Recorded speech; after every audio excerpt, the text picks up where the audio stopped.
ఎప్పుడు దేవునికి ప్రార్థన చేసుకుంటూ పొద్దున కానీ సాయంత్రం కానీ దేవుని స్తుతించడం నేను మానను. దేవుడు చిన్నప్పటి నుంచి నేను ఒకటే అనుకున్నాను, దేవుణ్ణి ఏదైనా ఫస్ట్ అడగాలి, అడిగితే దేవుడు ఇస్తాడు. వెతకాలి వెతకాలి వెతికితే దొరుకుతుంది అని చిన్నప్పటి నుంచి నేర్చుకున్నాను. సండే స్కూల్లలో చర్చ్కి వచ్చినప్పుడు వచ్చిన దేవుని మాట విడవకూడదు అనేది నేను నేర్చుకున్నాను. ప్లస్ నేను అలానే చేస్తున్నాను. దేవుడు ఇంత సమయం దేవునికి ఇచ్చిన దేవుని కృతజ్ఞతలు. అయ్యగారు ఈ సమయంలో అంతా ఒకటే అనుకున్నాను, చాలా అసలు ఇంత డిగ్రీస్ ఉంది, అసలు ఈ లోకం అంతా ఎలా ఉంటుంది దేవుడా. మార్చ్ ఫిబ్రవరి నుంచే ఎండలు చాలా వస్తున్నాయి. దేవుడికి బాగా దేవుడు ప్లీజ్ చేసేయ, నువ్వు ఆ రోజు నోవా తన కుటుంబాన్ని ఎలా రక్షించావు ఓడలో, సేమ్ అలానే ఇక్కడ వచ్చిన అసలు ఉన్న ప్రపంచంలో ఉన్న అందరూ ఈ వేడికి అసలు భరించలేకపోతున్నారు. మీరు ఏదో ఒకటి చేయాలి అని రోజు ప్రార్థన చేస్తూ ఉన్నా.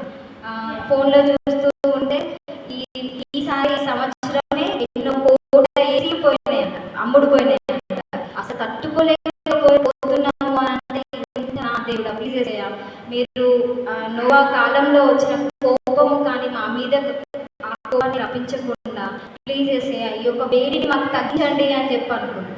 ఎప్పుడైతే అసలు తట్టుకోలే వేడి ఉంటుందో దేవునికి, ఆ టైంలో మొరపెట్టిన ఒక సాయంత్రం లోపు మధ్యాహ్నం లోపే చల్లబడిపోవడము,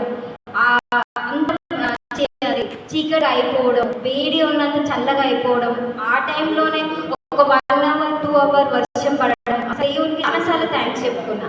చిన్నపిల్లలు, ముసలి వాళ్ళు అందరూ అసలు ఇంకా కొన్ని విషయాల్లో అయితే చాలా మంది చనిపోయారు అని చెప్పి వినడం, యూట్యూబ్లలో చూడడం.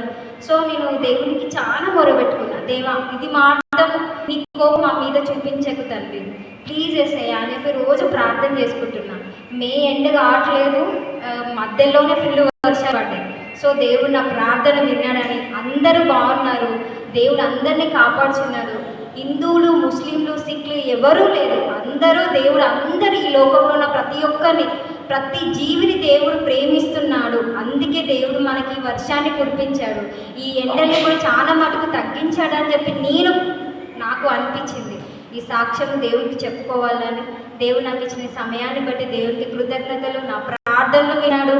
ఇంకా ఎన్నో సాక్ష్యాలు నేను చెప్పాలని, ప్రతి వీధుల్లోనూ కాదు ప్రతి మనిషిలోనూ ఒక సాక్ష్యం ఉంటుందని, టెస్ట్ మనీ ఉంటుందని నేను నమ్ముచు ఈ దేవుడు ఇచ్చిన సమయాన్ని బట్టి దేవుడికి కృతజ్ఞతలు చెల్లించుకుంటూ ఈ చిన్ని సాక్ష్యం దేవుడు దీవించును గాక. ఆమేన్.